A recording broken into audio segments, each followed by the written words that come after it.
स्मरामि गणनाथमनाथ बन्धुम् सिन्दूरपूरपरिशोभितगण्डयुग्मम्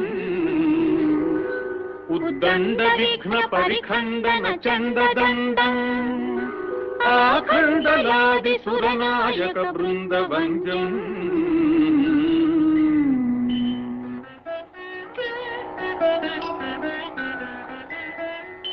कलाभ्याम् चूडालङ्कृत शशिकलाभ्याम् निजतपफलाभ्याम् भक्तेषु प्रकटितफलाभ्याम् भवतु मे शिवाभ्याम् अस्तोकत्रिभुवन शिवाभ्याम् हृदि पुनर्भवाभ्याम् आनन्दस्फुरदनुभवाभ्याम्।